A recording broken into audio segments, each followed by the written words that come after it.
থেকে শক্তি বেশি মাটি। আগুন হচ্ছে সংহারক, আর মাটি হচ্ছে উৎপাদনশীল। এ মাটির তলায় আর একটা জগৎ আছে, পানির তলায় আছে আর একটা জগৎ। আলহামদুলিল্লাহ রব্বিল আলামিন। এই যে রব্বিল আলামিন বলা হয়, আলম হচ্ছে এক বচন, আলামিন হচ্ছে বহু বচন। আল্লাহ শুধু ইহুকাল আর পরকাল, ইহজগৎ আর পরজগতের মালিক নন, বহুমাত্রিক জগতের মালিক তিনি। সেই জগৎগুলি আমরা চিনি না। অবশ্য সময় হলে আর একদিন এ ব্যাপারে বলবো ইনশাআল্লাহ। মাটির তলায় কি জগৎ, সাগরের তলায় কি জগৎ, ও বোঝে নাই, ও তো শয়তান, ও এরকম বলে বসলো। আল্লাহ তাআলা বললেন ইন্নাকা রাজিম, তুই মরদুদ, আমার হুকুমের অবাধ্য হয়েছিস, বেরিয়ে যা, তোর জীবনের সমস্ত ইবাদত আমি পণ্ড করে দিলাম। শয়তান বলল, আল্লাহ তাআলা, আমার ইবাদত গুলি আদমের কারণেই পণ্ড হলো, তাই এতদিন কষ্ট করে ইবাদত করলাম, এর বিনিময়ে কিছু দেবে না? আল্লাহ কয় চাইস কি? কয় আমার 3 দফা দাবি। কি কি? 1 নম্বর, যে আদমের কারণে আমার সব শেষ হইল, শয়তান হয়ে গেলাম, এই আদম বাঁচবে কয়দিন? আল্লাহ তাআলা বললেন এরা তো কিয়ামত পর্যন্ত এর সন্তানেরা থাকবে। শয়তান বলল এই আদম সন্তানকে প্রতারণা করার জন্য আমাকেও কিয়ামত পর্যন্ত হায়াত দিতে হবে। আল্লাহ তাআলা বললেন মঞ্জুর। শয়তান বলল আমাকে আমার 2 নম্বর দাবি, যেহেতু আমি মানুষের প্রতারণা দিব, ভাইতে ভাইতে ঝগড়া লাগাবো, স্বামীতে স্ত্রীতে ঝগড়া লাগাইয়া তালাক দেওয়াবো, ভাইতে ভাইতে খুনাখুনি বাধায় দেব, কিন্তু লোকেরা যদি আমারে দেখতে পায় যে শয়তান এই যে তালাক দেওয়াইয়া এই যে যায়, ছেলে আর বাপে ঝগড়া বাঁধাইয়া ভাইতে ভাইতে খুনাখুনি করাইয়া এই যে শয়তান যায়, তাহলে তো আমার ঠ্যাং আস্ত থাকবে না, আমার তো মেরে ফেলাবে। সুতরাং আমাকে আন্ডারগ্রাউন্ড ওয়ার্ক করতে দিতে হবে, আমি শয়তানি করব, কেউ কিন্তু আমারে কেউ দেখবে না। আল্লাহ কয় মঞ্জুর। শয়তান কয় লাস্টলি অ্যান্ড ফাইনালি 3 নম্বরের দাবি, আমি করব সারা জীবন তোমার বিরোধিতা। আর মজার ব্যাপার, রিজেকের মালিক তুমি, তুমি যদি আমারে আর আমার অনুসারীদেরকে খাবার না দাও তো আমি তো ওয়ার্কার পাবো না, এই জন্য আমারে খাইতে দেওয়া লাগবে, আমার ওয়ার্কারদেরকেও খাইতে দিতে হবে। আল্লাহ বললেন মঞ্জুর। শয়তান বলল হায় আল্লাহ তাআলা, এবার তোমার জাহান্নামের সংখ্যা বাড়াইতে পারো, আমি তোমার সমস্ত বান্দাগুলি সব জাহান্নামকে ভর্তি করে দেবো। এই কোরআন শরীফ আছে। আল্লাহ তাআলা ফেরেশতাদের বললেন, ফেরেশতারা শুনছো শয়তানি কইল কি? আল্লাহ রাব্বুল আলামিন বলেন আমার ফেরেশতারা, আমার আদম সন্তানের, আমার বান্দারা যদি একটি শয়তানের প্রতারণায় পড়ে একটি যদি গুনার কাজ করার নিয়ত করে, কাজটা করে নাই, শুধু নিয়ত করেছে, ইচ্ছা করেছে, আমলনামায় কোনো গুনাহ লেখবে না। গুনাহটা যখন করে ফেলবে, একটি গুনার বদলে শুধু একটাই গুনাহ লিখবে। আর যদি আমার বান্দা যদি একটি পুণ্য কাজের নেক কাজ করার নিয়ত করে, কাজটা করে নাই, শুধু নিয়তের জন্য একটা নেকি লিখে দিবা। নেকির কাজটি যখন সম্পাদন করবে তখন একের উপরে 10টা গ্রেস মার্ক লাগাইয়া দিবা। সুবহানাল্লাহ। আমি এইভাবে করে আমার বান্দাদেরকে মাফ করে দেব। সুবহানাল্লাহ। শয়তান মানুষকে ওয়াসওয়াসা দেয়, আর আল্লাহ যা বানায় তার উল্টা বানায়। আল্লাহ বানাইলো জাকাত, শয়তান বানাইলো কি কন্তবুদ্ধি করে? সুদে আর জাকাতে পার্থক্য কি? সুদ হচ্ছে গরিবদের কাছ থেকে নাও, ধনীদের দাও, আর জাকাত হচ্ছে ধনীদের কাছ থেকে নাও, সব গরিবদেরকে বন্টন করে দাও। সুবহানাল্লাহ। এর নাম জাকাত। আর এই কাজটি করার দায়িত্ব আল্লাহ দিলেন সরকারকে। সূরা হজ আল্লাহ রাব্বুল আলামিন বলেন আল্লাযীনা ইম্মাক্কান্নাহুম ফিল আরদ আকামুস সালাত ওয়া আতাউজ যাকাত ওয়া আমারু বিল মা'রুফি ওয়া নাহাউ আনিল মুনকার ওয়া লিল্লাহি আকিবাতুল উমুর। আমি যদি মুমিন বান্দার ক্ষমতা দেই, তারা 4 দফা কাজ করবে। কয় দফা বলেন? 1 নম্বরে মুমিনেরা ক্ষমতায় গিয়ে নামাজ প্রতিষ্ঠা করবে। 1 নম্বর কাজ নামাজ প্রতিষ্ঠা করবে।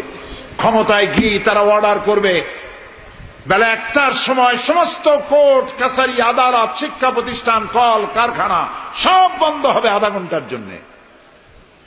জোহরের নামাজ আর দুপুরের খানার বিরতি।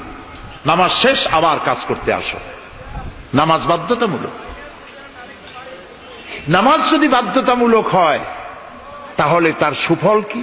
তার সুফল হলো, এসপি যদি বাধ্যতামূলক ভাবে নামাজ হয়, আর এসপি যদি মসজিদের ইমামতি করে দারোগাদের নিয়ে, অফিসারদের নিয়ে, দারোগা যদি, ওসি যদি থানায় পুলিশদের নিয়ে তার ইমামতিতে নামাজ হয়, এমপি যদি তার এলাকার অফিসার দিয়ে নিয়ে ইমামতি করে নামাজে, মন্ত্রী যদি তার এলাকার লোক নিয়ে অফিসারদের নিয়ে সচিবালয় ইমামতি করে, এই মন্ত্রী, এই এমপি, এই ওসি, এই এসপি এদেরকে পিটাইয়াও ঘুষ খাওয়ান যাবে?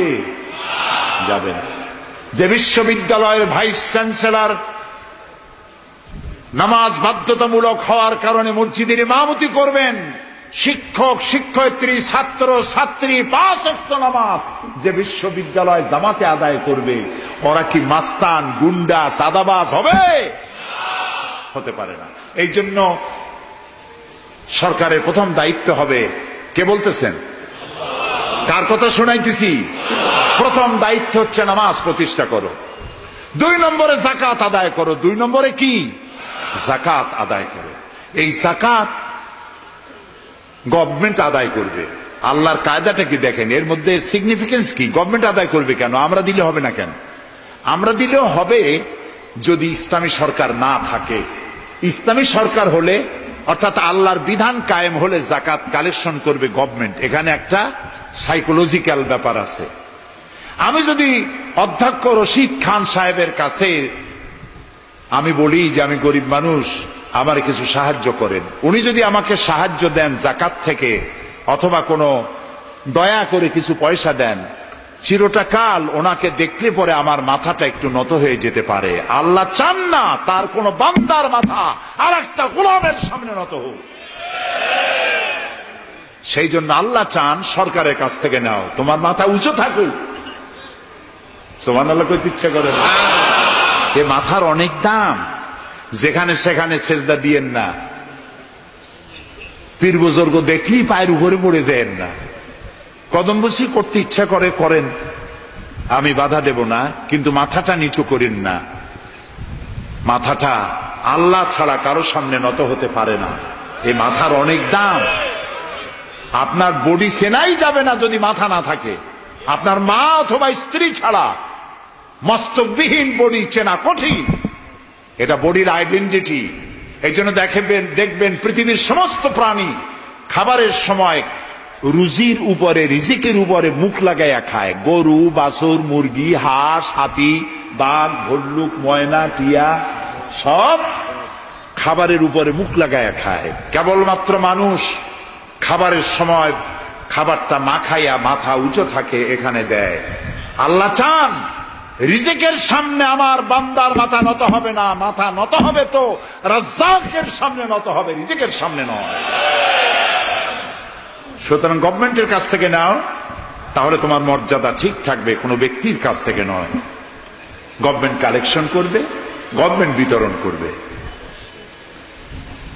এরপরে দারিদ্র বিমোচন ইসলামের সব থেকে বড় প্রোগ্রাম, দারিদ্র বিমোচন করা। কারণ কি? কারণ হলো আমার রাসূল বলেছেন, কাদাল ফাকরু আইয়াকুনা কুফরা। দারিদ্র মানুষকে কুফরির মধ্যে ঠেলে দেয়। তার নামাজ রোজা থাকে না, আল্লাহ রসুল থাকে না। দরিদ্রের ধর্ম একখানা রুটি, সে তখন পূর্ণিমার চাঁদকে রুটির মতো দেখে। আছেন একটা কবিতা এরকম, পূর্ণিমার চাঁদ যেন ঝলসানো রুটি, তখন তার ধর্ম হয়ে যায় এটা। এই জন্য রসুল্লাহ বলেছেন, কাদাল ফাকরু আইয়াকুনা কুফরা। রসুল্লাহর একটা ব্যাংক ছিল, সেই ব্যাংকের নাম ছিল বাইতুল মাল। এ বাইতুল মাল ব্যাংক যেদিন তিনি এর ইনোগ্রাল সেশন, উদ্বোধনী দিন। আমাদের ব্যাংকগুলি উদ্বোধন করার সময় কত শামিয়ানা, গেট, তোরণ ইত্যাদি করা হয়। রাসূলুল্লাহর ব্যাংক উদ্বোধন করা হলো মসজিদে নববীর ভিতরে। খেজুর গাছের খুঁটি আর খেজুর গাছ, উটের পশম, খেজুর গাছের পাতার মাটি, এই দিয়া ছাদ।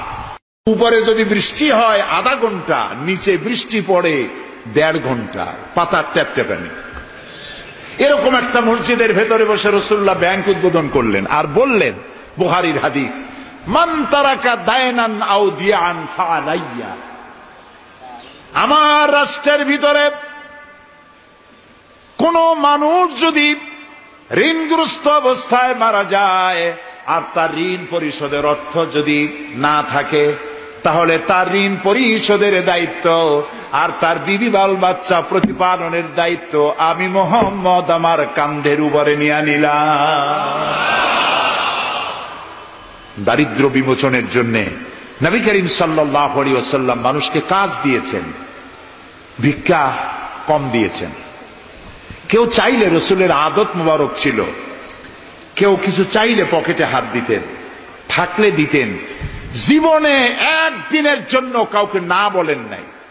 বলেছেন কিছু নাই, বলতেন আজকে দিতে পারলাম না, তুমি আবার এসো, দেব না, এরকম কথা জীবনে একবারও বলেন নাই। সুবহানাল্লাহ। শুধু দিয়েছেন, কিছু নেন নাই। আল্লাহ, সারা জীবন মানুষের কষ্ট বুকের উপরে ধারণ করেছেন, কাউকে কষ্ট দেননি। ক্ষুধার্ত মানুষের দুয়ারে দুয়ারে গেছেন, নিজে ক্ষুধায় কষ্ট করেছেন। হযরত আবু বকর ওমর মসজিদে নববীর ভেতরে বসে অসময় বসে আছেন। রাসূলুল্লাহ দিনের বেলা জিজ্ঞেস করলেন, তোমরা এই অসময় এখানে কেন? তারা বললেন, আমরা ক্ষুধার্ত, 2-3 দিন কিছু খাই না। রাসূলুল্লাহ বললেন, আমারও তো একই অবস্থা, চলো। 3 জন বেরিয়ে গেলেন। মসজিদে নববীর পাশেই ছিল হযরত আবু আইয়ুব আনসারী রাদিয়াল্লাহু তাআলা আনহুর বাড়ি। আমি 1973 সনে স্বাধীন বাংলাদেশের প্রথম হজ আমি করেছিলাম। 4733 টাকা ছিল বিমানের ভাড়া। তখন মসজিদে নববীর পাশেই ছিল আবু আইয়ুব আনসারী রাদিয়াল্লাহু তাআলা আনহুর বাড়ি। সেই বাড়িতে গেলাম। ওইখানে একটা বাক্সের ভিতরে, একটা গ্লাসের বাক্সের ভিতরে ছিল রসুলের ব্যবহার করা তরবারি, তীর আর ধনুক। আমি বহুত চেষ্টা করছিলাম গ্লাসটা উঠাবার জন্য, কারণ এটা সেই তরবারি, সেই তীর, সেই ধনুক যেখানে আমার রসুলের হাতের পরশ লেগেছিল। যদি ধরতে পারতাম প্রাণ ভরে একটা চুমা দিতাম। এই বাড়িতে গিয়ে রাসূলুল্লাহ উপস্থিত হলেন। আবু আইয়ুব আনসারী 3 জন মেহমান, এর থেকে শ্রেষ্ঠ মেহমান আছে?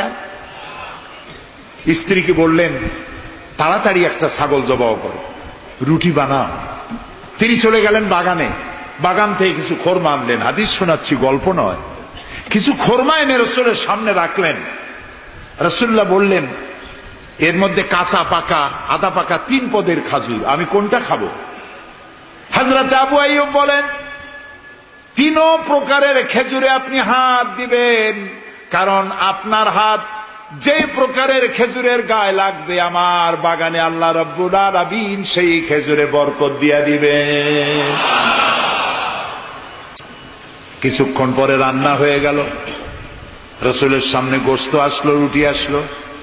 আল্লাহর নবী খাবারের শুরুতে 2-1টা রুটি আর 2-3টা গোশত টুকরা রুটি দিয়া পেঁচায়া হযরতে আবু আইয়ুব আনসারীর হাতে দিয়া দিলেন। বললেন, আবু আইয়ুব, এই রুটি আর গোশত টুকরা নিয়ে যাও, আমার কলিজার টুকরা মা ফাতেমা গত 3 দিন হলো কিছু খায় নাই। দুনিয়ার মানুষের খাবার পৌঁছায়ছেন, নিজে না খেয়ে থেকেছেন। হযরত আয়েশা বলেছেন, 1 দিন 2 দিন না, মাসের পর মাস রাসূলুল্লাহর স্ত্রীদের ঘরে চুলায় আগুন জ্বলে নাই। হযরত ওমর রাদিয়াল্লাহু তাআলা আনহু রাসূলুল্লাহর ঘরে প্রবেশ করেছেন। এখনো ঘরটা আছে মসজিদে নববীর কোনায়, ছোট্ট ঘরটা, বিশ্বনবীর ঘর। তিনি ঘরের মধ্যে প্রবেশ করে দেখেন রাসূলুল্লাহ শুয়ে আছেন। তারপরে হযরত আবু বকর সালাম করলেন, রাসূলুল্লাহ উঠে বসলেন। হযরতে ওমর রাদিয়াল্লাহু তাআলা আনহু বাচ্চা শিশুর মতো ডুকরে কেঁদে উঠলেন। নবীজি জিজ্ঞেস করলেন, ওমর কাঁদো কেন? হযরত ওমর বলছেন, ইয়া রাসূলুল্লাহ, আমি বিশ্বনবীর ঘর দেখতেছি, ছোট্ট একটি ঘর, এক কোণায় পানি শূন্য সরাহি কাত হয়ে পড়ে আছে, এক পাশে একটা গ্লাস, আর আপনি যে বিছানায় শোয়া, চাদর নাই, বালিশ নাই, দড়ি দিয়া বুনানো খাটিয়ার উপরে শুয়েছিলেন, হাতের তলায়, মাথার তলায় হাত দিয়ে আপনার জান্নাতি শরীর মোবারকের পিঠের উপরে দড়ির দাগ আমি সহ্য করতে পারছি না ইয়া রাসূলুল্লাহ। কাফেরেরা পৃথিবীতে এত শান্তি করলো, আর আল্লাহ রাসূলের গায়ে দড়ির দাগ, আপনি আমাকে অনুমতি দেন, আমি একটা তোশক আপনাকে বানায় এনে দেই। রাসূলুল্লাহ বললেন, ওমর, আমি যদি হুকুম করি, এই যে ওহদ পাহাড়টা আমার জন্য সোনায় পরিণত হয়ে যাবে।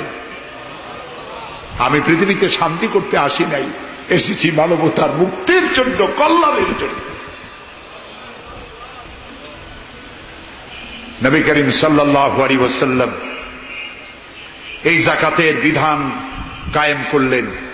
মানুষের দুয়ারে দুয়ারে খাবার পৌঁছে গেল, বৃদ্ধরা ভাতা পেল, বয়স্করা ভাতা পেল, বেকারেরা তাদের কাজের সংস্থান পেয়ে গেল। অবস্থা এমন হলো, হযরত ওমর ইবনে আব্দুল আজিজ রাহমাতুল্লাহ আলাইহির সময় যাকাত কে নেবে, যাকাত কে নেবে চিল্লানো হতো, ঢোল বাজানো হতো। একজন লোক পাওয়া যেত না যে যাকাত আমার দরকার। ইতিহাস লিখছে, ওই সময় একজন লোক তার সাদকার টাকা নিয়ে ঘুরতেছে যে যাকাত কাকে দিবে। 3 দিন হলো যাকাত নেওয়ার মতো একটা লোক পেল না। অবশেষে ক্লান্ত হয়ে মরুদ্যানের মধ্যে বসে আছে। কিছু সময় পর দেখলো যে একটা লোক, ধুলায় ধূসরিত চেহারা, তিনি এসেছেন, হাতে একটা বড় টোপলা। এই লোকটি বলল, পথিক, সালাম আলাইকুম, আমি 3 দিন ঘুরলাম এই দেশে, একটা মানুষ পেল না যাকে আমি সদকার টাকা, যাকাতের টাকা দিতে পারি। আপনাকে মনে হচ্ছে গরিব মানুষ, জামা কাপড় ময়লা, আপনি আমার এই টাকাগুলি নিয়ে আমাকে উদ্ধার করুন। লোকটি বলছে, তোমার মাথা ঠিক আছে কিনা আমি জানি না, তুমি কি মনে করছো যে আমার এই বস্তার মধ্যে ছেঁড়া খাতা? তোমার ওই টোপলায় যত টাকা, ওর থেকে অনেক বেশি টাকা আমার এই বস্তার ভিতরে। আমি 1 সপ্তাহ ঘুরতেছি, একটা গরিব মানুষ পাই নাই এই দেশে। এটি হলো যাকাতের কল্যাণময়তা, যাকাত ভিত্তিক অর্থ ব্যবস্থার কল্যাণময়তা।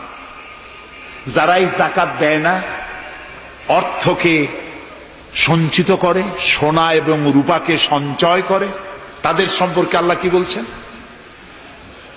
والذين يكنزون الذهب والفضة ولا ينفقونها في سبيل الله فبشرهم بعذاب أليم। যারা নাকি রৌপ্য এবং স্বর্ণ সঞ্চয় করে, আমার রাস্তায় খরচ করে না, মানে গরিবদের দেয় না, সঞ্চিত করে রাখে, তাদের জন্য কঠিন পীড়াদায়ক শাস্তির সুসংবাদ দাও। প্রশ্ন উঠতে পারে, শাস্তির কি সুসংবাদ হয়? শাস্তির কি হয়? আল্লাহ সুসংবাদ বললেন কেন? এটা বোঝাবার জন্য ছোট্ট একটি দৃষ্টান্ত যথেষ্ট। মা যদি ছেলেকে কন্ট্রোল করতে না পারে, দারুণ দুষ্ট, মা তখন বলে, দাঁড়া, তোর বাপ আসুক, আমি তারে নালিশ করব, এমন পিটটি দেবে, তখন মজা টের পাবে। পিটাইলে কি মজা লাগে? তাহলে মজা বললো কেন? শাস্তির তীব্রতা বোঝাবার জন্য মজা শব্দ ব্যবহার করা হয়। এটা কোরআনে কারিমের বাগধারা। আল্লাহ তাআলা বলছেন, তীব্র শাস্তির সুসংবাদ দাও। স্বর্ণ আর রৌপ্য জমা করে রেখেছো, যাকাত দাওনি। বহু মহিলার অসংখ্য সোনা রূপা আছে, যাকাত দেন না। কবে কালে ভদ্র একটা বিয়ে আসবে, সেই বিবাহে সজ্জিত হয়ে যাবেন, সারা বছরে যাকাত দিলেন না, এতগুলি সোনা আটকায় রাখলেন কেন? আল্লাহ চান না টাকা পয়সা পুঞ্জীভূত হয়ে থাকুক। কোরআন শুধু নামাজ রোজা নয়, দেখুন না আল্লাহ কি বলছেন, আল্লাহ বলছেন কায়লা ইয়াকুনা দুলাতাম বাইনাল আগনিয়াই মিনকুম, আল্লাহ বলছেন তোমাদের কিছু সংখ্যক ধনীদের মধ্যে তোমাদের সম্পদগুলি পুঞ্জীভূত হয়ে যাক, এটা আমি চাই না। এটা যাকাত, ফিতরা, সাদকা, এককালীন দানের মাধ্যমে গোটা জাতির মধ্যে পৌঁছে যাক, তাহলে মানুষের উপকার হবে। সুতরাং 7.5 তোলা নিচ পর্যন্ত যাকাত আপনার না দিলে চলবে। যখন 7.5 তোলা হবে তখনই যাকাত শুরু হবে। যত বেশি হয় গোড়া থেকে শুরু করে সবটা দিতে হবে। 52 তোলা রূপা হলে যাকাত দিতে হবে। এই যাকাতের টাকা না দিয়ে যারা জমা করে রাখেন, শাস্তিটা কি হবে শোনেন। আল্লাহ শাস্তির ধরনও বলছে, ইয়াউমা ইউহমা আলাইহা ফি নারি জাহান্নামা ফাতুকওয়া বিহা জিবাহুম ওয়া জুনুবুহুম ওয়া যুহুরুহুম হাযা মা কানাজতুম লিআনফুসিকুম ফাযুকু মা কুনতুম তাকনিজুন। এমন একদিন আসবে যখন এই স্বর্ণ আর রৌপ্যকে জাহান্নামের আগুন দিয়ে জ্বালায়া সিল বানানো হবে, আর এই সিলগুলি তোমার কপালে, তোমার পার্শ্বদেশে, তোমার পৃষ্ঠদেশে সিল মারা হবে জাহান্নামের আগুন দিয়ে, আর বলা হবে হাযা মা কানাজতুম লিআনফুসিকুম, এই হলো তোমার সেই সব সঞ্চিত সম্পদ যা তুমি সঞ্চয় করে রেখেছিল, আল্লাহর রাস্তায় খরচ করো নাই। রাসূলের কাছে প্রশ্ন হয়েছে, ওয়ায়াসআলুনাকা মাযা ইউনফিকুন, হে রাসূল আপনাকে প্রশ্ন করা হয় যে কি খরচ করব। আল্লাহ তাআলা বলছেন কুলিল আফওয়া, বলুন প্রয়োজনের অতিরিক্ত জিনিস আল্লাহর রাস্তায় খরচ করে দাও। আমরা প্রয়োজনের অতিরিক্তটা ব্যাংকে জমা রাখি, আল্লাহ বলেন খরচ করো। যত খরচ করবে আল্লাহ তত বাড়াই দিবেন। দেখেন না আল্লাহ বাড়ায় কেমনে। আল্লাহরে বিশ্বাস করেন যে আল্লাহ যে বাড়াইতে পারেন, এটাকে বিশ্বাস করেন?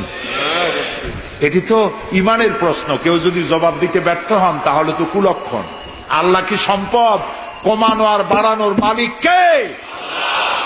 ইয়ামহাকুহুল্লাহুর রিবা ওয়া ইউরবিস সাদাকাত। আল্লাহ তাআলা বলছেন আমি সুদকে ধ্বংস করি আর সাদকাকে বৃদ্ধি করি। হালালে বরকত হয়, হারামে বরকত হয় না। আজ গোটা পৃথিবীতে, শুধু বাংলাদেশে নয়, গোটা বিশ্বে ওয়ার্ল্ড ব্যাংকের দৃষ্টিতে ইসলামী ব্যাংক পৃথিবীতে সব থেকে সফল ব্যাংক। আলহামদুলিল্লাহ। তাও আলহামদুলিল্লাহ কব না কেন? কারণ হালালে বরকত হয়, হারামে বরকত হবে না। আচ্ছা, কুত্তায় বাচ্চা দেয় কয়টা কম তো? ওর তো ফ্যামিলি প্ল্যানিং নাই, জনমের মতো হয়। এই কুত্তাগুলি যদি সব বাঁচত তাহলে বরিশাল দিয়ে হাঁটতে পারতেন? কুত্তার জ্বালায় হাঁটতেই পারতেন না। গরুতে, গাভীতে বাছুর দেয় কয়টা বছরে? একটা, মাত্র একটি। আর মুসলমানেরা গরু যা জন্মের খাওয়া খায়, তারপরেও কুত্তা বেশি না গরু বেশি? এই কারণে যেহেতু গরু হালাল তাই গরুতে বরকত, কুত্তা হারাম তাই বরকত নাই। ইসলামী ব্যাংক শুধু ব্যাংকিং সেক্টরেই কাজ করে না, জাতির কল্যাণমূলক বহু সংখ্যক কাজ তারা করে থাকে। ইসলামী ব্যাংক হাসপাতাল, ইসলামী ব্যাংকের জন্য কলেজ, ইসলামী ব্যাংক দিয়ে যখন ডিজাস্টার হয়, দুর্ভিক্ষ হয়, যখন বন্যা হয়, জলোচ্ছ্বাস হয়, লক্ষ কোটি কোটি টাকা তারা দুহাতে বিতরণ করে। অফি আমওয়ালিহিম হাক্কুল লিসাইলি ওয়াল মাহরুম। আল্লাহ তাআলা বলছেন তোমার সম্পদের ভিতরে গরিবদের অধিকার আছে। গরিব তোমার করুণার পাত্র নয়, যাকাত দিয়ে আসো তার বাড়ি যায়। তবে শাড়ি আর লুঙ্গি দেওয়া কোনো অর্থবহ কাজ নয়। কি দিবেন? রাসূলুল্লাহর কাছ থেকে শিখুন।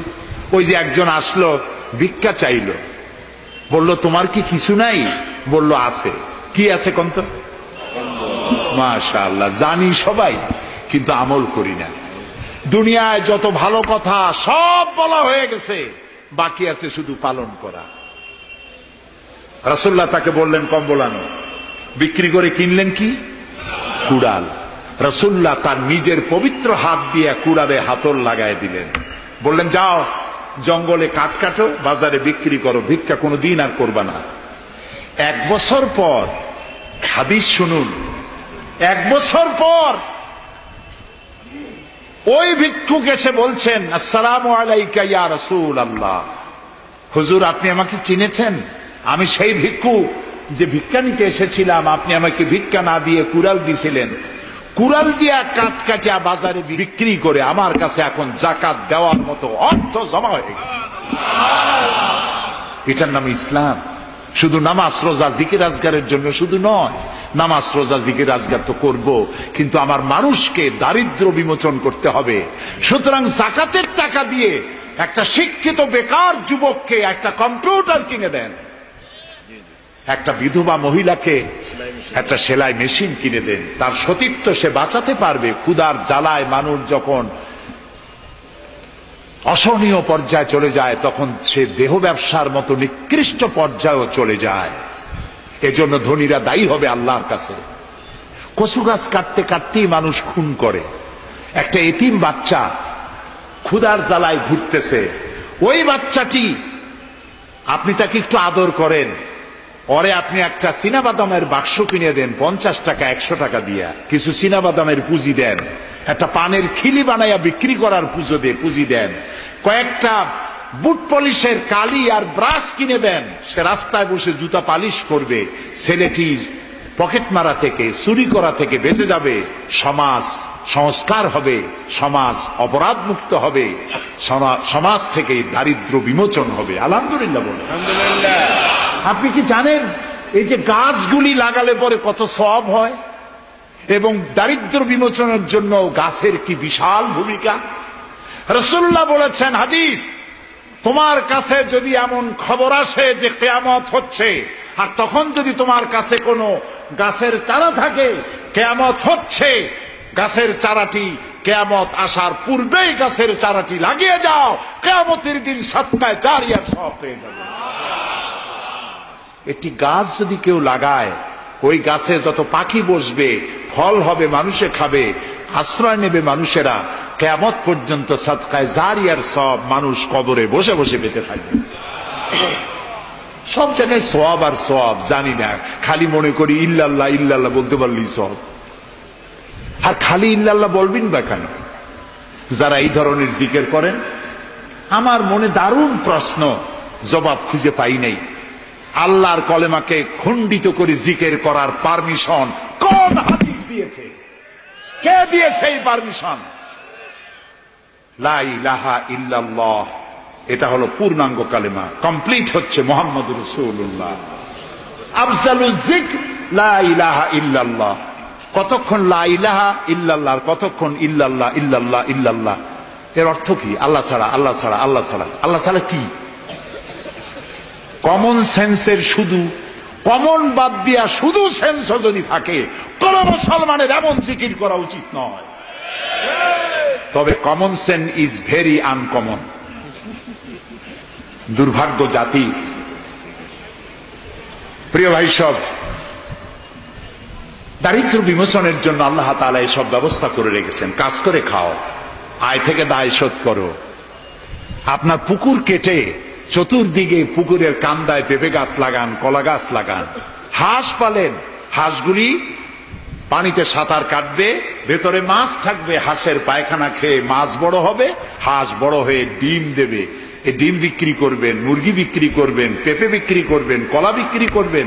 মানুষের কাছে হাত পাতার চাইতে নিকৃষ্ট কাজ আর নাই। রাসূলুল্লাহ বলেছেন, আল্লাহর কাছে এই রকমের হাতের চাইতে এই রকমের হাতের মর্যাদা বেশি। এইটার নাম কি? সাওয়া। বলেন এইটার নাম কি?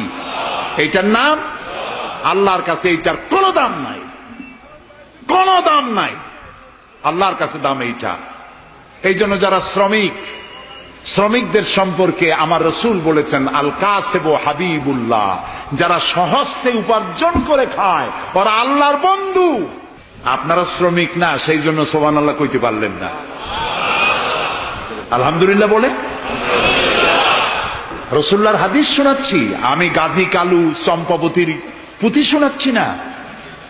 আল কাসিবু হাবিবুল্লাহ, যে ব্যক্তি সহজে উপার্জন করে খায় সে আল্লাহর বন্ধু। এখন যদি কোন রিক্সাওয়ালা, কুলি মজুর, ঠেলাওয়ালা যদি মনে করে আল্লাহর বন্ধু যখন হইছি নামাজ রোজা দিয়ে করবো কি, এটি কিন্তু ঠিক নয়। আল্লাহর বন্ধু হওয়ার জন্য নামাজ রোজা অত্যন্ত জরুরি। আর আপনি যে কষ্ট করে খাচ্ছেন, আপনার পয়সা হালাল। যে ব্যক্তি রিক্সা চালায়, 2.5 মণে বস্তা মাথায় করে স্টিমারে উঠায়, ওর চাইতে হালাল পয়সা কারো নাই। মাথার ঘাম পায়ে ফেলে উপার্জন করছে। আপনি জানেন না যে দালানে যারা আছে খুব শান্তিতে নাই। বাইরের থেকে দেখে ভেতরের অবস্থাটা বোঝা যায় না। গুলশান, বনানী, আভিজাত্যপূর্ণ এলাকার বিশাল বিশাল বাড়ি দেখে আপনার চোখ ধাঁধা লেগে যেতে পারে, খুব শান্তির নিলয়। না, শান্তি নাই। বাড়ির মালিক, বহু টাকার মালিক, রাত্রির বেলায় ঘুম হয় না। কোন ফাঁক দিয়া জানলার পাশ দিয়ে গুলি এসে বুক ঝাঁঝরা করে দেয়, ঘুম নাই। জনমের মতো অসুখ হইছে, প্রত্যেক দিন সোনার চাউল দিয়ে ভাত খাইতে পারে, কিন্তু ডাক্তার তার রুজি কন্ট্রোল করে দিয়েছে। পাঙ্গাসের পেটি, খাসির চর্বি খাইতে পারবেন না, ভাত কম খাবেন। সকালবেলায় ডিমের পুষ, দুপুর বেলায় 1 স্লাইস টুস, সন্ধ্যাবেলায় ফলের জুস, খাওয়া শেষ। কিন্তু তুমি মিয়া রিক্সাওয়ালা, ঠেলাওয়ালা, কুলি মজুর, সারাদিন কাজ করে পোলাও চাউল কিনতে পারো নাই, মোটা চাউল কিনেছো, খেসারির ডাল কিনেছো, একটু কিনে বাড়িতে বউ রান্না করেছে। আমি চোখে দেখা কথা বলি, আল্লাহ তাআলা এই বয়সে কম দেখান নাই। কমলাপুর রেল স্টেশনের বস্তি দেখেছি, অনেক বস্তি এলাকায় গিয়েছি। স্বামী বসে খাচ্ছে, ঘরমাক্ত রিক্সা চালায় আসছে, 2.5 মণে বস্তা টানে আনছে। স্ত্রী খাবার তুলে দিচ্ছে, আরেকটু খাও, খুব কষ্ট করেছো, আরেকটু খাও। ওর ঘরে ফ্যান নাই, কাপড়ের আঁচল দিয়ে স্বামীর কপাল মুছে দিচ্ছে, আরেকটু খাও, এত কষ্ট করো তুমি। ওর ঘরে ফোমের বিছানা নাই, চটের মতো শক্ত বিছানা, বালিশ নাই, ইটের মতো শক্ত, চাপ কাপড়ের একটু কভার দাও। এরকম একটা বালিশের উপরে সারাদিনের শ্রান্তি আর ক্লান্তি নিয়ে আর ঘুমায় গেছে, কোন ওষুধ খাওয়া লাগে নাই। এমন ঘুম আসছে, ওর নাকের গর্জনে ট্রাকের ইঞ্জিন ফেল। শান্তি কি বড় লোক হলে হয়? শান্তি দেওয়ার মালিক আল্লাহ। শান্তি দেওয়ার মালিক কে? আল্লাহ তাআলা। এই জন্যে এই শান্তি আসবে যদি সঠিকভাবে, সুষ্ঠুভাবে আল্লাহ পাকের দেওয়া এই বিধানগুলি আমরা যদি সমাজে কায়েম করতে পারি, তাহলেই এটি সম্ভব। আমার দেশে এখন যদি যাকাতের টাকা কালেকশন করা হয়, তাহলে আমরা একটা হিসাব করেছি। আমি একটা ব্যাংকের সাথে জড়িত আছি, আপনারা জানেন বোধহয়, ইসলামী ব্যাংক। এর জন্ম লগ্ন থেকে আমি আছি এর সাথে। সেই হিসেবে আমরা একটা জরিপ চালাইছি। বাংলাদেশে যদি এখন যাকাত যদি গভর্নমেন্ট কালেকশন করে, তাহলে একেবারে কম করে হলেও 6,000 কোটি টাকা যাকাত কালেকশন হতে পারে। 6,000 কোটি। আর ওয়াকফ এস্টেট আছে বাংলাদেশে লক্ষ লক্ষ একর জমিন, যা বিভিন্ন মোতাল্লি তারা সিন্দাবাদের দত্তের মতো ওয়াকফ সম্পত্তির উপরে চেপে বসে আছে। এই ওয়াকফ সম্পত্তি যদি উদ্ধার করা যায়, আর যাকাত আর ওশরের টাকা যদি গভর্নমেন্ট কালেকশন করতে পারে, বাংলাদেশের দারিদ্র্য বিমোচনের জন্য পৃথিবীর কারো কাছ থেকে একটি টাকাও নেওয়ার দরকার নাই। এই যে 6,000 কোটি টাকার শূন্যতা, ভ্যাকুয়াম সৃষ্টি হলো বাংলাদেশে, এই শূন্যতা পূরণের জন্য এগিয়ে এলো এনজিওরা, এবং তারা সুদের বাণিজ্য শুরু করলো। ব্যাংক সুদ নেয় 15 or 17%, আর এনজিওরা নেয় 35 থেকে 40%। মারাত্মক সুদখোর। সমাজে কাবলিওয়ালাদের মতো সুদ চালু করে দিয়েছে। প্রিয় ভাই সব, বাংলাদেশ এটি সম্পদশালী দেশ। যারা বলে, আমি পার্লামেন্টে একবার বক্তৃতায় বলেছিলাম যে যারা বলে বাংলাদেশ গরিব, আমি তাদের সাথে একমত হতে পারি না। আমার দেশ সম্পদশালী দেশ, আলহামদুলিল্লাহ বলে। আমার দেশ, এ বাংলাদেশের আবাদযোগ্য জমির পরিমাণ 2,40,00,000 একর। আলহামদুলিল্লাহ বলবেন না?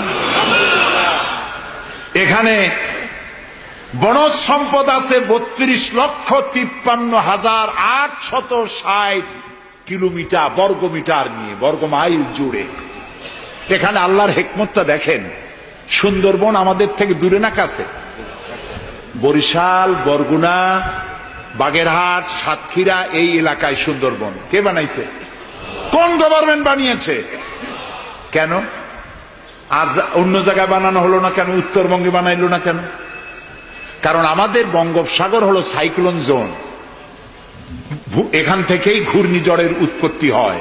সাইক্লোন জোন 240, 80, 300 অথবা সহস্র মাইল স্পিডে বা 500 মাইল স্পিডে ঝোড়ো হওয়া প্রবাহিত হওয়ার জন্য ঘূর্ণিঝড় প্রস্তুতি দেয়, আবহাওয়া বার্তা দিয়ে তা শোনানো হয়। উপকূলীয় এলাকায় যদি আল্লাহ তাআলা সুন্দরবন তৈরি না করতেন, তাহলে সমুদ্রের ঘূর্ণিঝড়ের প্রথম ধাক্কায় কুয়াকাটা, পটুয়াখালী, বরগুনা, সাতক্ষীরা, পিরোজপুর, বাগেরহাট, বরিশাল প্রথম ধাক্কায় উড়ে চলে যেত। আল্লাহ তাআলা কি দয়া, সুন্দরবন বানাই দিয়ে প্রোটেক্টেড করেছেন। তাও আমরা সুবহানাল্লাহ বলবো না? এই সুন্দরবন রক্ষার জন্য গভর্নমেন্ট পাহারাদার লাগিয়েছে, কিন্তু পাহারাদারেরা নিজেরাই রক্ষকরা হইছে ভক্ষক, জন্মের খাওয়া খাইতেছে। আল্লাহ দেখলেন যে এরা তো এই ধরনের মানুষ খুব বেকায়দা, সেই জন্য আল্লাহ তাআলা নিজেও কিছু পাহারার ব্যবস্থা করলেন। সেই পাহারাদার কে? Royal Bengal tiger. যদি সামনে পড়েন 10 কোটি টাকা ঘুষ দেবেন, এ কথা শুনলেও আপনারে ছাড়বে না। যাতে বংশানুক্রমে পৃথিবীর মানুষ, দেশের মানুষ এগুলি ভোগ দখল করতে পারে, আল্লাহ সেই জন্য পাহারাদার রেখে দিয়েছেন। সুবহানাল্লাহ। আমার দেশে রয়েছে পানি সম্পদ। বাংলাদেশে ছোট বড় 250টি নদ নদী আছে, যেগুলির দৈর্ঘ্য 3,200 বর্গমাইল। আছে পানি সম্পদ, আছে পশু সম্পদ, আছে মৎস্য সম্পদ, সর্বোপরি আছে এই বাংলাদেশের 14 কোটি মানুষের 28 কোটি হাত। এই হাতগুলি যদি ভিক্ষুকের হাত না হয়ে কর্মীর হাত হয়ে যায়, তাহলে আমাদের দেশ গরিব থাকতে পারে না। আমার দেশের সম্পদের অভাব নাই, যথেষ্ট সম্পদ আছে, শুধুমাত্র ইকুয়াল ডিস্ট্রিবিউশন নাই। সৎ এবং যোগ্য নেতৃত্বের অভাবে এই চরম দুরবস্থার সৃষ্টি হয়েছে। আরো হয়েছে রাজনৈতিক প্রতিহিংসার কারণে। তা না হলে আমরা পৃথিবীর মধ্যে দাঁড়ায় যেতাম। যুদ্ধ বিধ্বস্ত জাপান কোথা থেকে কোথায় গেল? উত্তর কোরিয়া আমেরিকাকে চ্যালেঞ্জ করছে। থাইল্যান্ড, যারা নারী ব্যবসা করে জীবন বাঁচাইতো, সেই থাইল্যান্ড এখন, আমি মেলবোর্ন ইউনিভার্সিটিতে আমার প্রোগ্রাম ছিল, যাওয়ার সময় ব্যাংকক হয়ে গেলাম। একটি হোটেলে আমার থাকার জায়গা ছিল। 30 কিলোমিটার লম্বা ফ্লাইওভার ব্যাংককে। বিল্ডিংগুলি দেখতে হলে এরকম তাকালে মাথা টুপি পড়ে যায়, এত উঁচু উঁচু বিল্ডিং। সিঙ্গাপুর কোত্থেকে কোথায় গেল? আমরা যে তিমিরে ছিলাম সেই তিমিরেই রয়ে গেল। আমাদের বুঝতে হবে, আমার ইসলাম দারিদ্র্যের বিকাশের জন্য আসে নাই, দারিদ্র বিমোচনের জন্য এসেছে। সুন্দর একটি সমাজ বিনির্মাণের জন্য ইসলাম এসেছে, এবং তা গণতান্ত্রিক প্রক্রিয়ার মধ্য দিয়ে। নবী করিম সাল্লাল্লাহু আলাইহি সাল্লাম যদি বলতেন ইন্তেকালের সময় যে আমার মেয়ে নেতৃত্ব দিবে, আমার নাতি নেতৃত্ব দিবে, বলেন কার বাবার হিম্মত ছিল এটার প্রতিবাদ করার? তিনি কি তা করেছেন? না।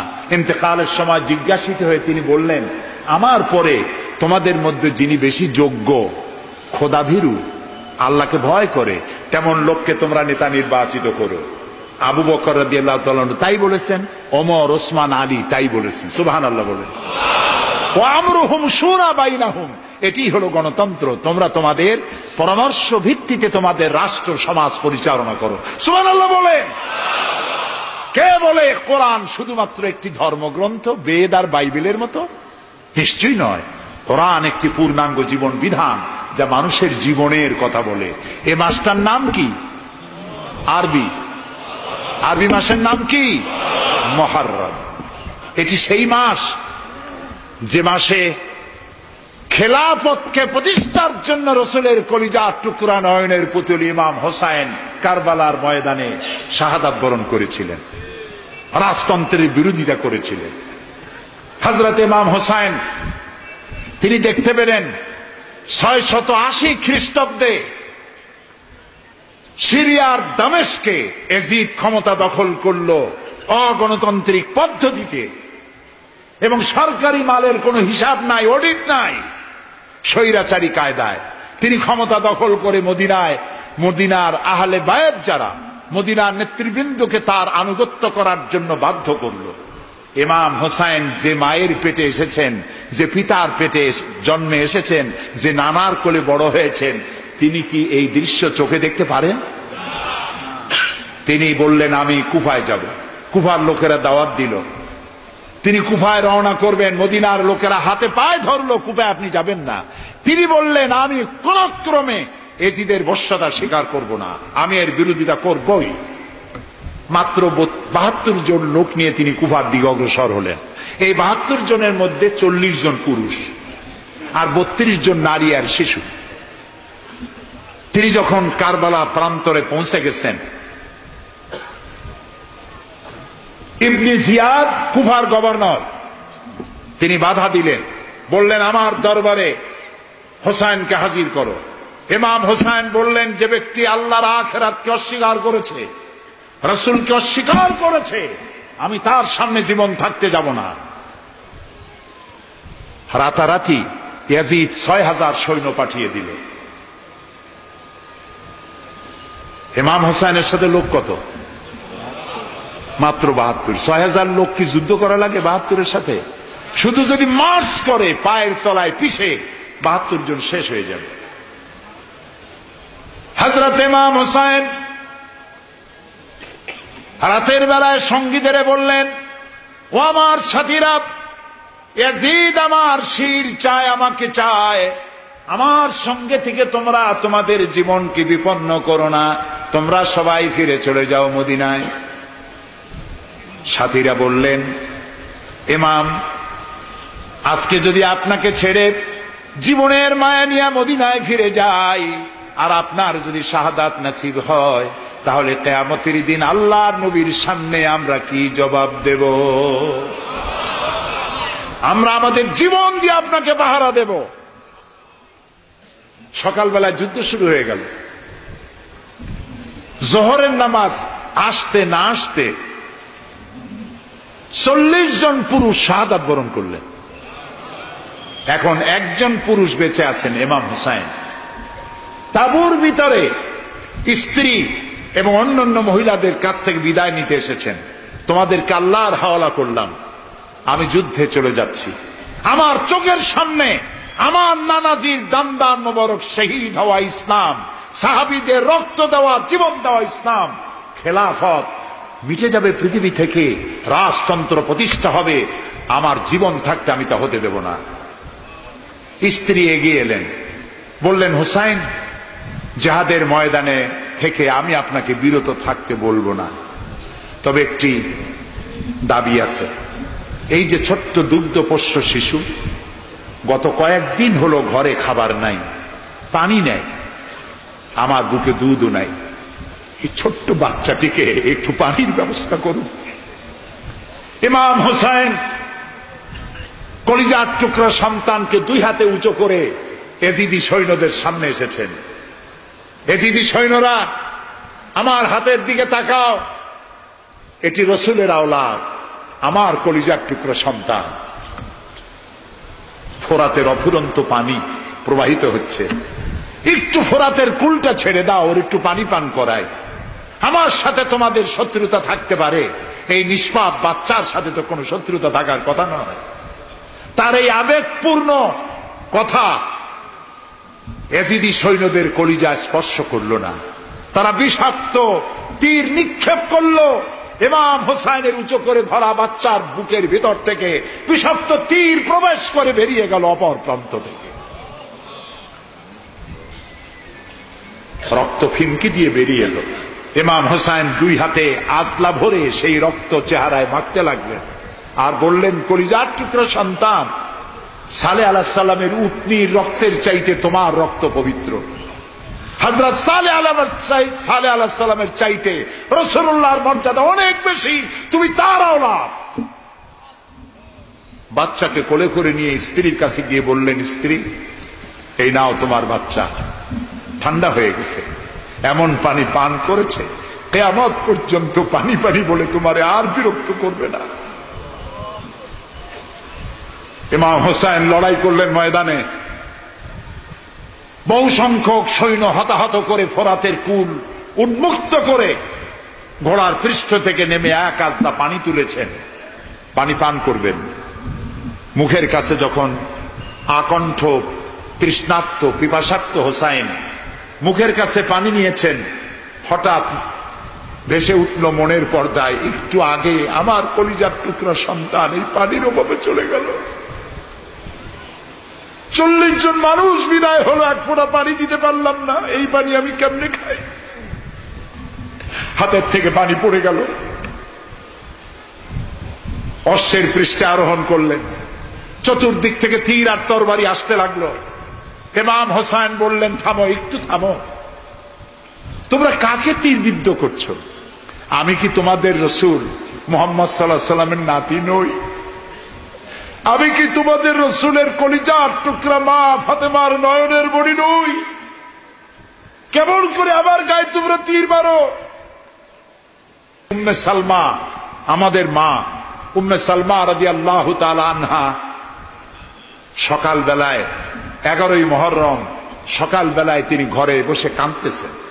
কয়েকজন প্রতিবেশী মহিলা এসে বলছেন, মা আপনি কাঁদেন কেন? তিনি বলছেন, আজকে রাত্রে আমি স্বপ্নে দেখেছি রাসূলুল্লাহ আমার বাড়ি এসেছেন। আমি দেখতে পেলাম আল্লাহ রসুলের চোখ দিয়ে পানি পড়ছে, দাড়ি মোবারক ধুলা মাখা, বুক কাটা বলি। আমি জিজ্ঞেস করলাম, ইয়া রাসূলুল্লাহ, আপনি কাঁদেন কেন? মুখখানা মলিন কেন? দাড়ি মোবারকে ধুলাবালি কেন? রাসূলুল্লাহ বললেন, উম্মে সালমা, তুমি জানো না আমি এইমাত্র কারবালা থেকে এসেছি। আমি দেখে এলাম আমার কলিজার টুকরা হুসাইনের শির মোবারক তার দেহ থেকে বিচ্ছিন্ন করে ঘোড়ার পদতলি, ঘোড়া দিয়ে পদদলিত করা হয়েছে তার দেহ মোবারক। ইসলাম এত সহজে আসে না, অনেক রক্ত পাড়ি দিয়ে এসেছে ইসলাম। হযরতে হোসাইনের মস্তক মুবারক ইয়াজিদি সৈন্যরা একটা প্লেটে করে নিয়ে কুফার গভর্নর ইবনে জিয়াদের সামনে রেখেছে। ইবনে জিয়াদ চেয়ারে বসা, সিংহাসনে বসা, ইমাম হোসাইনের মস্তক মুবারক তার পায়ের কাছে রেখেছে। কলঙ্কিত ইতিহাস, কি করে আমি শুনাই আপনাদেরকে? ইবনে জিয়াদ চেয়ারে বসে পায়ের কাছে রাখা ইমাম হোসাইনের ঠোঁটের উপরে লাঠি দিয়ে নাড়তেছে। হযরত যায়েদ রাদিয়াল্লাহু তাআলা আনহু 80 বছর বয়স, তিনি বলছেন, ইবনে জিয়াদ, এতক্ষণ যা করেছো মুখ বুজে সহ্য করেছি, কিন্তু এখন যেটা তুমি করতেছো পায়ের কাছে কার ব্যথা? তুমি যে ঠোঁটের উপরে লাঠি দিয়া নাড়তেছো, আমি যায়েদ, আমি দেখেছি রাসূলুল্লাহ 1000 বার এই মুখের উপরে চুমা খেয়েছেন। তোমার বেয়াদবি বন্ধ করো। প্রিয় ভাই সব, রাজতন্ত্র নয়, পরামর্শ ভিত্তিক সমাজ ব্যবস্থা প্রতিষ্ঠার জন্য আল্লাহ তাআলা ইসলাম দিয়েছেন, দ্বীন দিয়েছেন। সেই জীবন ব্যবস্থা ইসলাম আজকে এই পৃথিবীতে মুসলমানদেরকে সন্ত্রাসী জাত হিসেবে চিহ্নিত করার জন্য, উগ্র জাতি হিসেবে, সহিংস জাতি হিসেবে, অগণতান্ত্রিক জাতি হিসেবে প্রমাণিত করার জন্য পাশ্চাত্য শক্তি তারা নবী করিম সাল্লাল্লাহু আলাইহি ওয়াসাল্লামের ব্যঙ্গচিত্র এঁকে দুনিয়ায় ছড়িয়ে দিয়েছে। আজকে জুমার খুতবায় আমি কসাই মসজিদে বলেছিলাম, রাসূলুল্লাহর মাথার উপরে বোমা আকৃতির পাগড়ি বেঁধেছে। পাশে দুইটা অর্ধনগ্ন মেয়ে লোক রেখেছেন। নাউজুবিল্লাহ। তোদের মতো অসভ্য আছে পৃথিবীতে? ডেনমার্ক, আমেরিকা, ইউরোপ, তোমরাও কি মানুষের মতো কাজ করেছ? বিশ্ব নবী পৃথিবীতে সব দিয়েছেন, কিছু নেন নাই। তাকে অপমান করার অর্থ হচ্ছে মানব সভ্যতাকে অপমান করা। রাসূলকে অপমান করার ক্ষমতা কারো নাই। তার সম্মান পাহাড় সমান নয়, তার সম্মান আকাশ সমান নয়। রাসূলের সম্মান আল্লাহর আরশ পর্যন্ত। আল্লাহ তার আরশে আজিমে কাউকে দাওয়াত দেন নাই, বিশ্ব নবীকে দাওয়াত দিয়েছিলেন। আমি আমার বরিশালবাসীদের বলবো, মুসলমানদেরকে ধৈর্য ধারণ করতে হবে, আরো সংযমী হতে হবে। ইসলাম সর্বশ্রেষ্ঠ জীবন ব্যবস্থা। এই কল্যাণময় জীবন ব্যবস্থা প্রতিষ্ঠার জন্য এগিয়ে আসতে হবে মুসলমানদেরকে, সকলকে, হিন্দুদেরকেও। হিন্দু, বৌদ্ধ, খ্রিস্টানদের বলি, আমার প্রিয় ভাইয়েরা, আপনাদের মধ্যে আমাদের মধ্যে পার্থক্য খুবই কম। হিন্দুরা বলেন এক ব্রহ্মা, দ্বিতীয় নাস্তি। আমরা বলি লা ইলাহা ইল্লাল্লাহ। কথা প্রায় কাছাকাছি। আপনারা পুনর্জন্মে বিশ্বাসী, আমরা পুনরুত্থানে বিশ্বাসী। এই কোরআন শুধু মুসলমানদের জন্য নয়। আপনার ইসলাম কবুল করা লাগবে না। আমি ইউরোপ, আমেরিকা, অস্ট্রেলিয়া, আফ্রিকায় যখন অমুসলিমদের মধ্যে বক্তৃতা করি তখন বলি আপনাদের মুসলমান হওয়া লাগবে না। যে ধর্মে আছে সে ধর্মে থেকেই যদি কোরআন বর্ণিত আইন যদি মানেন, আপনি শান্তি পাবেন দুনিয়ায়, শান্তি পাবেন আখিরাতে। পরকালেও শান্তি পাবেন কিনা আল্লাহ ভালো জানেন, তবে দুনিয়ার শান্তি তো পাবেনই। কোরআনের আইন সকলের জন্য প্রযোজ্য। ইসলামের ব্যাখ্যা দিচ্ছিলাম, ইন্নাদ-দীনা ইনদাল্লাহিল ইসলাম। ইসলামের চাইতে কল্যাণময় জীবন ব্যবস্থা পৃথিবীতে আর নাই। বলেন সুবহানাল্লাহ। মা বোনদেরকে বলবো, আসুন ইসলামকে জানি, ইসলামকে বুঝি, ইসলামের সাথে নিজেদেরকে সম্পৃক্ত করি। এটি শুধুমাত্র নামাজ, রোজা, হজ, যাকাতের ধর্ম নয়। নামাজ, রোজা, হজ, যাকাত সহ অর্থনীতি, সমাজনীতি, রাষ্ট্রনীতি সবকিছুর সমন্বয় একটা জীবনের স্কিম, একটি পরিকল্পনা যা দিয়েছেন আল্লাহ তাআলা। সুবহানাল্লাহ বলুন। আমাদের দেশে ইসলাম এসেছে বড় বড় আলেম আর বড় বড় আল্লাহর ওলিদের মাধ্যমে ইসলাম এসেছে। হযরত খানজাহান আলী রহমতুল্লাহ আলাইহির কবর আছে না? কোথায়? বাগেরহাটে। খালি কুমির দেখেন না, ইতিহাস দেখেন। তিনি এসে, মানুষের খাবার পানি ছিল না, বড় বড় দিঘি কেটেছেন। এই ছিল তাদের কাজ। দিঘি কেটেছেন, পুকুর করেছেন, রাস্তা করেছেন, মসজিদ করেছেন। হযরত শাহজালাল রহমতুল্লাহ আলাইহি গৌর গোবিন্দের বিরুদ্ধে যুদ্ধ করা লাগে নাই, শুধু আযান দিয়েছেন আর তাদের মূর্তিগুলির কম্পন শুরু হলো। গৌর গোবিন্দ দৌড়াইয়া পলাইয়াও কুল পায় নাই, বিনা যুদ্ধেই দখল হয়ে গেছে সিলেট।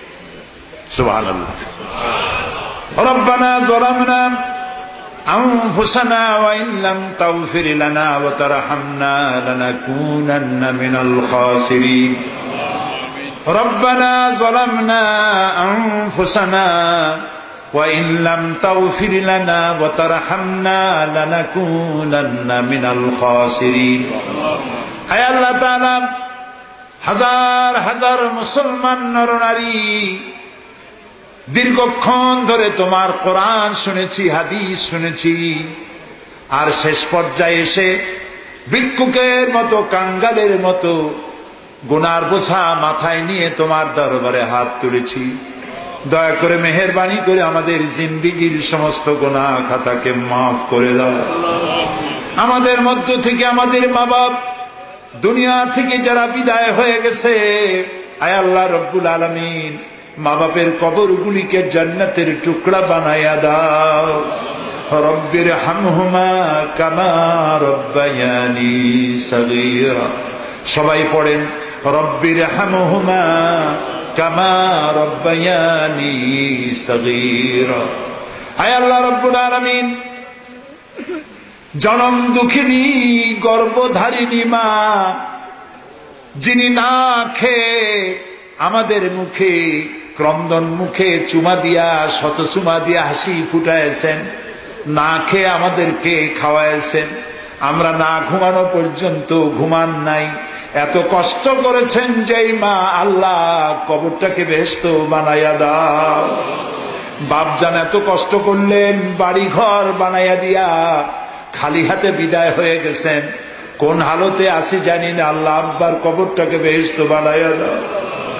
আমাদের মা বাপ যাদের বৃদ্ধ হয়ে গেছেন, রব্বুল আলামিন বিছানায় পড়ায়া পরনির্ভর করে মারবা না। আল্লাহ তাআলা স্বনির্ভর থাকাকালীন নিজে নিজে টয়লেটে যেতে পারেন, নিজের খাবার নিজে খেতে পারেন, দাঁড়াইয়া নামাজ পড়তে পারেন, নিজের কাপড় নিজে পরতে পারেন। এই অবস্থায়, সুস্থ অবস্থায় ইমানের সাথে উঠাইয়া নিয়েও বিছানায় ভালাইয়া রাখবো না। রব্বুল আলামিন, সারা জীবন আমরা গুনাহ করেছি, এত গুনাহ করেছি, তোমার আকাশের দিকে তাকাইয়া কথা বলতে লজ্জা করে, শরমে মাথা নিচু হয়ে যায়। আল্লাহ, যত গুনাহ করছি, নাফরমানি করেছি, আর তুমি শুধু মেহেরবানি করেছো। তুমি যদি আমাদের গোপন গুনাহগুলি জাহির করে দিতে, যৌবনকালের গুনাহ, জীবনের গুনাহ যদি সমাজের লোকেরা জানতো, স্ত্রী পুত্ররা জানতো, সম্মান দিত না। আল্লাহ তাআলা কিয়ামতের দিন লক্ষ কোটি মানুষের সামনে আমাদের গোপন গুনাহগুলি জাহির করে দিয়ে আমাদেরকে শরম দিও না। আয় আল্লাহ তাআলা, তোমার নবী বলেছেন 3000 বছর ধরে তুমি জাহান্নামের আগুন উত্তপ্ত করেছো। আল্লাহ তাআলা চৈত্র মাসের দ্বিপ্রহরের রোদ সহ্য হয় না। আল্লাহ তাআলা জাহান্নামের আগুন আমরা সইতে পারবো না। জাহান্নামের আগুন আমাদের জন্য আল্লাহ তুমি হারাম বানায়া দাও। আল্লাহুম্মা আজিরনা মিনান নার। সবাই পড়েন, আল্লাহুম্মা আজিরনা মিনান নার, আল্লাহুম্মা আজিরনা মিনান নার। আয় আল্লাহ তাআলা, তামাম পৃথিবীতে মুসলমানেরা আজ বড় বিপদে। মুসলমানদের কেউ দেখার নাই। ইরাকের আল গরিব কয়েদখানার ভিতরে মুসলমানদেরকে উলঙ্গ করে তাদের মুখের উপরে কাফেরেরা পেশাব করেছে। গুয়ান্তানামো কারাগারের ভিতরে মুসলমানদের বান্দা তাদের সামনে কোরআন শরীফের উপরে পেশাব করেছে। রাসূলুল্লাহর মাথায় বোমা উঠাইয়া দিয়েছে। নগ্ন নারী তার পাশে বসাইয়া ছবি উঠাইছে। বাবু, আমাদের কলজা চলে যায় বাবু। আল্লাহ নর পশুদের হেদায়েত দাও। আল্লাহ পরাশক্তির নামধারী তথাকথিত সভ্যতাকে আল্লাহ তুমি হেদায়েত দিয়া দাও। ওদের নসিবে যদি হেদায়েত না থাকে, তুমি তো আমাদের সেই আল্লাহ যে আল্লাহ নমরুদকে জুতা পেটা করে বিদায় করেছো। তুমি তো সেই আল্লাহ যে ফেরাউনকে চুবাইয়া মারছো। আল্লাহ, এই সভ্যতার দাবিদার গুলি যারা আমার রসুলকে অপমান করতেছে, মুসলমানদেরকে অপমান করছে, কোরআনকে অপমান করছে, ফেরাউনের মতো নমরুদের মতো জুতা মেরে ডুবাইয়া ধ্বংস করে গজব দিয়া বিদায় করে দাও। আল্লাহ, আমাদের এই শান্তিপূর্ণ দেশে যারা বোমা মারে, সন্ত্রাসী হামলা করে, ওদেরকে আমরা চিনি না, তুমি ভালো করে জানো ওরা কারা। আল্লাহ, ওদেরকে হেদায়েত করো, ওদেরকে তুমি ধরাইয়া দাও। ওদেরকে কারা টাকা দেয়, কারা বুদ্ধি দেয়, কারা পরিচালিত করে, তাদের চেহারা জনগণের সামনে উন্মোচিত করে দাও। তাদেরকে জনগণের সামনে ন্যাংটা করে দাও। আল্লাহ তাআলা, আমাদের এই সুন্দর দেশটির উপরে তুমি রহমত করো। আল্লাহ, তোমাকে বলবো না কাকে বলবো। পৃথিবীতে যত মুসলমান দেশ তুমি দিয়েছ, প্রত্যেক মুসলমান দেশের পাশে আরো 2-4টা মুসলমান দেশ আছে। তুমি আমাদের দিকে তাকায় দেখো তো আমাদের অবস্থাটা কি। আমরা কোথায় যাব? আমাদের তো পালাবারও জায়গা নাই। একদিকে সমুদ্র আর 3 দিকে কারা। আল্লাহ, তুমি এই বাংলাদেশটাকে দয়া করে হেফাজত করো। কারো তাবেদার বানাইও না, কোন পদসেবী পদলেহীদের গোলাম বানাইও না। আল্লাহ, এই দেশের মুসলমানদের মাথায় টুপি রাখা, মুখে দাড়ি রাখার পথে বিঘ্ন ঘটাইও না। মাদ্রাসাগুলি বন্ধ করে দিয়ে আমাদের দম বন্ধ করে দিও না। আল্লাহ তাআলা এমন শক্তি ক্ষমতা এলো না যারা ইসলামকে অপমান করবে, আলেমদেরকে অমর্যাদা করবে, এমন লোকদেরকে কিয়ামত পর্যন্ত ক্ষমতা দিও না। আল্লাহুম্মা লা তারুদ্দানা খায়িবিন, আল্লাহুম্মা লা তারুদ্দানা খায়িবিন। আল্লাহ তাআলা একেবারে কিছু না দিয়ে একেবারে খালি হাতে আমাদেরকে ফেরত দিও না বাবা। আমি কয়েক সেকেন্ড আপনাদের জন্য ছেড়ে দিলাম। মাথা নিচু করেন, চক্ষু বন্ধ করেন, কেঁদে কেঁদে মনের কথা আল্লাহরে বলেন, দোয়া কবুল হবে ইনশাআল্লাহ। কোরআনের মাহফিল, দোয়া কবুল হবে ইনশাআল্লাহ।